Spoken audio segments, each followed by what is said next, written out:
মাতাৰ মেইন কাৰণটো হ'ল আমাৰ গভৰ্ণমেণ্ট অফ ইণ্ডিয়াৰ পৰা আমাৰ কেন্দ্ৰীয় চৰকাৰৰ পৰা ইনষ্ট্ৰাকশ্যনছ আহিছে। সেই ইনষ্ট্ৰাকশ্যনছ মতে আমি মেৰী মাটি মেৰী দেশ মেৰা দেশ বুলি এখন প্ৰগ্ৰাম আছে, সেই প্ৰগ্ৰামটো আমি হাতত লৈছোঁ। সেই প্ৰগ্ৰামৰ আণ্ডাৰত বহুতখিনি সৰু সৰু কম্পনেণ্টছ আছে। সেইখিনি কম্পনেণ্টছো আপোনালোকক মই বুজাবলৈ মাতিছিলোঁ যাতে আপোনালোকে বহুত ধুনীয়াকৈ প্ৰচাৰ কৰি দিয়ে। কাৰণ সেই প্ৰগ্ৰামটো যিটো আছে এইটো আমাক ছ'চিয়েল মুভমেণ্ট হিচাপে আমাক ল'ব লাগিব বা সামাজিক আন্দোলন নিচিনা আমাক ল'ব লাগিব। কাৰণ সেই প্ৰগ্ৰামত আমাৰ প্ৰত্যেক গাঁৱৰ মানে প্ৰত্যেক BCDC প্ৰত্যেক ব্লকৰ পৰা আমাক পাৰ্টিচিপেশ্যন আমি বিচাৰোঁ। আৰু যেতিয়ালৈকে আপোনালোকে সহায় সহযোগিতা নকৰে আমি এইটো মানে ছাকচেছ কৰিব নোৱাৰিম। আৰু সেই প্ৰগ্ৰামৰ আণ্ডাৰত যি প্ৰগ্ৰামছ আছে সেইখিনি মই সৰুকৈ কৈ দিম যাতে সেইটো মানে প্ৰচাৰটো ধুনীয়াকৈ হৈ যায়। এখন হৈ গ'ল আমাৰ শিল্পলেখম।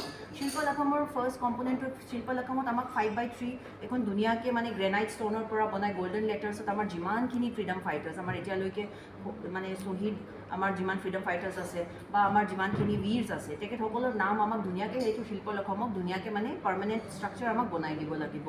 তাৰপিছত হৈ গ'ল আমাৰ পঞ্চপান প্লেজ আৰু চেল্ফি। সেই পঞ্চপান প্লেজটো বহুত ধুনীয়াকৈ আমাৰ ইংলিছ হিন্দী অসমীয়া বড়ো বেংগলী চব যিমানখিনি আমাৰ এইট স্কেডিউলৰ যিমানখিনি কনষ্টিটিউশ্যন অফ ইণ্ডিয়াত লেংগুৱেজ আছে সেইখিনি লেংগুৱেজতো আমাক দিয়া হৈছে। সেইখিনি লেংগুৱেজত আমাক প্লেজটো ল'ব লাগিব আৰু সেই প্লেজটো লৈ আমাক চেল্ফি তুলি আমাৰ এখন ইউৱা পৰ্টেল বুলি এখন পৰ্টেল দিয়া হৈছে গভৰ্ণমেণ্ট অফ ইণ্ডিয়াৰ পৰা, সেই পৰ্টেলত আমাক আপলোড কৰিব লাগিব। থাৰ্ড হৈ গ'ল আমাৰ বসুধা বন্দন। বসুধা বন্দন মানে আমাৰ যিমানখিনি এৰিয়াছত আমি শিল্পলেখমটো লগাম, শিল্পলেখমটো আমাক অমৃতসৰৰ আমি ধৰিব পাৰোঁ, প্ৰমিনেণ্ট প্লেচেছ আমি ধৰিব পাৰোঁ, স্কুলছত আমি ধৰিব পাৰোঁ। তো যিমানখিনি আমাৰ আমি যাৰ শিল্পলেখম ধৰিছোঁ তাত আমাক মানে 75 ট্ৰিজ অফ ইণ্ডিজিনাছ ভেৰাইটি আমাৰ থলুৱা ভেৰাইটিৰ যিমানখিনি গছ আছে গছ গছনি আমাক তাত ৰুব লাগিব আৰু আমাক অমৃত বাটিকা বুলি এইটো বস্তুটো আমাক বনাব লাগিব। তাৰপিছত হৈ গ'ল আমাৰ বীৰকা বন্ধন। বীৰকা বন্ধন আছে আমাৰ যিমানখিনি ৰিটায়াৰ্ড পাৰ্চনেল আছে CAPFৰ হওক মানে ডিফেন্স পাৰ্চনেলৰ হওক বা পুলিচৰ হওক সেইখিনিসকলক আমাক মানে শিল্পলেখমত এখন প্ৰগ্ৰাম পাতি তেখেতসকলক মাতি তেখেতসকলক সম্বোধনা জনাব লাগিব, গামোচা আৰণাই আৰু শৰাই দিব লাগিব। তাৰপিছত হৈ গ'ল আমাৰ ফ্লেগ হোইষ্টিং আৰু ৰাষ্ট্ৰগান। ফ্লেগ হোইষ্টিং আৰু ৰাষ্ট্ৰগান এইবাৰ 15 আগষ্টত প্ৰত্যেক শিল্পলেখমত মানে ফ্লেগ হোইষ্টিং আৰু ৰাষ্ট্ৰগান আমাক পাতিব লাগিব সেইটো প্ৰগ্ৰামটো। যিহেতু আগত অকল ডিষ্ট্ৰিক্ট লেভেলত মানে কৰিছিলোঁ বা আমাৰ স্কুলছত কৰিছিলোঁ বা আমাৰ ডিষ্ট্ৰিক্ট অফিচেছত আমি কৰিছিলোঁ। তাৰপিছত হৈ গ'ল চবতকৈ ইম্পৰ্টেণ্ট এখন গুৰুত্বপূৰ্ণ প্ৰগ্ৰাম আছে মাটি যাত্ৰা। মাটি যাত্ৰাত কি হ'ব 23 আগষ্টত প্ৰত্যেক গাঁৱৰ পৰা মানে মাটি আনি BCDCত লৈ আনিব। তাৰপিছত 24 আগষ্টত BCDCৰ পৰা সেইটো ব্লকত যাব। তাৰপিছত 25 আগষ্টত সেই ব্লকৰ পৰা যিটো মাটি আনিছে মানে এক মুঠি মাটি যিটো মানে 1 kg মাটি আমাৰ যিটো আনিছে সেই মাটিটো আমাৰ ষ্টেট লেভেলত যাব আৰু আমাক দুটা কলশত লৈ যাব লাগিব। এখন হ'ব আমাৰ অসমৰ কাৰণে আৰু এখন হ'ব দিল্লীত লৈ যাবলৈ কাৰণে। আৰু 26ত বহুত ডাঙৰকৈ আমাৰ মাননীয় মুখ্যমন্ত্ৰী ডাঙৰীয়াই বহুত ডাঙৰকৈ এখন প্ৰগ্ৰাম পাতিব।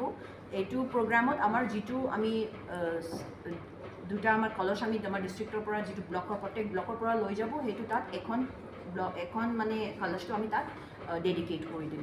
আৰু 27-28 ইয়াৰ পৰা আমাৰ ৰেপ্ৰেজেণ্টেটিভছ প্ৰত্যেক ব্লকৰ পৰা এখন কলশ মাটি কলশ লৈ তাত মাটিৰ কলশ লৈ তাত দিল্লী যাব। আৰু 29 আৰু 30ত ডাঙৰকৈ প্ৰগ্ৰাম পতা হ'ব যাত আমাৰ মাননীয় প্ৰধানমন্ত্ৰী মহোদয় তাত আমাৰ যিমানখিনি আমাৰ ৰেপ্ৰেজেণ্টেটিভছ আছে ব্লকৰ ৰেপ্ৰেজেণ্টেটিভছ যিসকলে কলশ লৈ তাত যাব তাৰ তেখেতৰ লগত ধুনীয়াকৈ আকৌ ছেইম প্ৰগ্ৰামটো আমাৰ পঞ্চপ্ৰাণ প্লেজটো লৈ আমাৰ বাসুধা বন্ধন প্ৰগ্ৰামটো লৈ আৰু আমাৰ বীৰকা বন্ধন প্ৰগ্ৰামটো তাত নেশ্যনেল লেভেলত মানে কেন্দ্ৰীয় লেভেলত পতা যাব।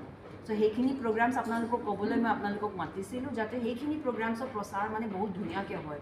কাৰণ সেই প্ৰগ্ৰামত মানে আমাৰ পাব্লিক পাৰ্টিচিপেশ্যনটো আমি বহুত বিচাৰোঁ। পাব্লিক পাৰ্টিচিপেশ্যন আমাৰ স্কুল লেভেলত আমি বিচাৰোঁ, আমাৰ যিমান আমাৰ BCDC লেভেল আছে গাঁও লেভেল আছে গাঁৱে গাঁৱেৰে এইটো চেলিব্ৰেট আমাক কৰিব লাগিব পাতিব লাগিব। আৰু যোৱা বছৰ যেনেকৈ আমি হৰ ঘৰ তিৰংগা কৰিছিলোঁ এইবছৰো আমাক হৰ ঘৰ তিৰংগা প্ৰগ্ৰামটো কৰিব লাগিব। প্ৰত্যেক মানে গাঁৱৰ ঘৰে ঘৰে আমাক মানে তিৰংগাটো উত্থাপন কৰিব লাগিব। আৰু আমাৰ মানে এতিয়া আমি প্ৰিপাৰেশ্যনছো কৰি আছোঁ, আমি অলৰেডি ৰেকুইজিশ্যনো দিছোঁ আৰু যিমান ফ্লেগছ আহিব সেইমতে আমি যোৱাবাৰ যেনেকৈ আমি FP শ্বপত আমি চেল কৰিবলৈ দিছিলোঁ এনেধৰণে আমি FP শ্বপত চেল কৰিবলৈ দিম। চ' মই অনুৰোধ জনাইছোঁ আমাৰ পাব্লিকসকলকো যাতে মানে তেখেতে আহি আমাৰ ফ্লেগছখিনি যোৱা বছৰ যেনেকৈ ইমান ছাকচেছফুলি আমি কৰিছিলোঁ এনেধৰণে আমি তেখেতেও মানে এবাৰ ফ্লেগছ ধুনীয়াকৈ FP শ্বপৰ পৰা কিনি ঘৰে ঘৰে মানে এইটো ফ্লেগটো হোইষ্ট কৰিব লাগিব। সেইটোৱে আছিলে। ইমান পাব্লিকৰ ছাপোৰ্টটো আমি এতিয়া অলৰেডি আমাৰ ব্লক আমি 2বাৰ ইয়াত ডিষ্ট্ৰিক্ট লেভেল মিটিং পাতিলোঁ, আমি ব্লক সকলকো মাতিলোঁ। আমাৰ মেইন পইণ্ট অফ আপোনালোকে গম পাই বোলা যিটো কাম আমাক যেনেকৈ শিল্পলখম বা পঞ্চপ্ৰাণ প্লেজ বা বসুধা বন্দন সেইটো আমাৰ DRDA ডিপাৰ্টমেণ্টক আমাৰ পঞ্চায়তী ৰাজ ডিপাৰ্টমেণ্টক ধৰি দিয়া হৈছে আৰু সেইমতে আমি আশা ৰাখিছোঁ যে আমাৰ BDOসকলক যি ইনষ্ট্ৰাকশ্যনছ দিয়া হৈছে আমাৰ BCDC চেয়াৰমেনসকলক যি ইনষ্ট্ৰাকশ্যনছ দিয়া গৈছে আমাৰ BDOছৰ ফালৰ পৰা সেইটো তেখেতে ছাকচেছফুলি আমাক মানে ইমপ্লিমেণ্টেশ্যন কৰাই দিব আৰু আমাৰ পাব্লিকৰ পৰা সেইটোৱে আশা আছে যে তেখেতে সকলোৱে আহি পাৰ্টিচিপেট কৰিব লাগে তেখেতে যদি পাৰ্টিচিপেট নকৰে তেন্তে আমি এইটো প্ৰগ্ৰামটো ছাকচেছ কৰিব নোৱাৰিম প্ৰত্যেক গাঁৱৰ পৰা এখন দুখন ৰেপ্ৰেজেণ্টেটিভ মানে নিজৰ গাঁৱৰ পৰা ৰেপ্ৰেজেণ্টেটিভ লৈ এনেকুৱা মাটিটো মানে আৰ্ডান পট যিটো আছে মাটিৰ কলচত এনেকুৱা লৈ আনিব সেই মাটিটো 1 kg বা মানে what ever the capacity of the পট এনেকুৱা কৰি আনিব সেই গাঁৱৰ যিকোনো মানে প্ৰচেছন দি BCDC লেভেলত তেখেতে ডিচাইড কৰি ল'ব যে এই গাঁৱৰ পৰা আমাৰতো এখন BCDC আছে 5টা গাঁও আছে এই গাঁৱৰ পৰা সেই দুজনে এনেকুৱা কৰি ৰেছপঞ্চিবিলিটি দিব সেইটো প্ৰচেছন দি তেখেতে আনিব মানে প্ৰচেছনত সব গাঁৱৰ মানুহ যাব আৰু তো তাত আৰু BCDC লেভেলত তাত আনিব তাৰপিছত সবৰ পটৰ পৰা মানে লৈ এইটো মানে তাত মিক্সিং কৰিব তাৰ মিক্সিং কৰাৰ পিছত তাৰ পৰা আকৌ 1 kg মানে মাটি ওলাই আকৌ মানে এইটো ব্লকত যাব সব মানে মাটিটো মিক্স কৰা হ'ব মিক্স কৰাৰ পিছতহে 1 kg মান মাটিটো ওলাই আকৌ মানে ব্লকত দিব আৰু তাৰ পৰা আকৌ ব্লকৰ মানে আমাৰ BCDC লেভেলত দিয়া যাব BCDC লেভেলতো এনেকুৱা সেম প্ৰচেছ BCDCৰ পৰা মাটি আনা যাব এখন ব্লকত যেনেবা মানে 12টা BCDC আছে যদি আমি এনেকুৱা উদাহৰণ হিচাপে ধৰোঁ তেন্তে 12টা BCDCৰ পৰা এনেকুৱা আহি মানে 1 kg মাটি যি মানে কেপাচিটি আছে তাৰপিছত এইটো মিক্স কৰা হ'ব মিক্স কৰাৰ পিছতহে মানে তাৰ পৰা 1 kg মাটি আকৌ ওলাই এই ব্লকত যাব এনেকুৱা মানে বিৰোকা বন্ধনত আমাৰ মানে এইটো আছে আপুনি চাইছে হ'বলা যে বিৰোকা বন্ধনটো আমাক 5/3 এনেকুৱা শিল্পলখম বনাব লাগিব চ' প্ৰত্যেক BCDCৰ পৰা যি বীৰ আছে তেখেতৰ নামহে তাত বীৰত যাব এইটো যে বীৰৰ নাম যিটো স্পেচ আছে আপুনি দেখা পাইছে হ'বলা তাত বীৰৰ নামটো তাত শিল্পলখমত যাব যেনিবা আমাৰ ফৰ এক্সাম্পল এখন জালা ব্লকত বা জালাৰ এখন BCDC তো জালাৰ BCDCৰ পৰা যিটো বীৰ আছে বা শ্বহীদ আছে GP BDOছকো কোৱা হৈছে চাৰ্কল অফিচাৰ্ছকো ইনষ্ট্ৰাকশ্যনছ দিয়া হৈছে যে গাঁও বুঢ়াজৰ পৰা সুধি ল'ব গাঁও প্ৰধানৰ পৰা সুধি ল'ব আৰু আমিতো অলৰেডি আমাৰ পুলিচৰ পৰা আমাৰ ডিফেন্স ফ'ৰ্চেছ যিমান আমাৰ আৰ্মি SSB আৰু আমাৰ পেৰামিলিটাৰী ফ'ৰ্চেছ SSB CRPF সকলোকে আমি লিখি তেখেতৰ পৰা লিষ্ট আমি লৈ আনিছোঁ আৰু সেই লিষ্টটো আমি BDOছসকলক দি দিছোঁ ছেগ্ৰেগেশ্যন কৰিবলৈ যে নিজৰ ব্লকৰ পৰা উঠাই লোৱা আৰু নিজৰ ব্লকৰ কোনটো BCDCত একজেক্টলি যাব বীৰৰ নামটো সেইটো আপোনালোকে ফাইনেলাইজ কৰি লোৱা বুলি চ' সেইখিনি নামছে মানে আমাৰ শিল্পলখমত যাব আৰু বিৰোকা বন্ধনত বীৰসকল যিমানখিনি আমাৰ বিৰোকা বন্ধনত অকল আমাৰ যিমানখিনি মাৰ্টাৰ হৈছে তেখেতেতো আহিব নোৱাৰে কিন্তু আমাৰ যিমান মাৰ্টাৰ হৈছে তেখেতসকলৰ এক্সটেণ্ডেড ফেমিলি NOK যিটো কয় নেক্সট অফ কিন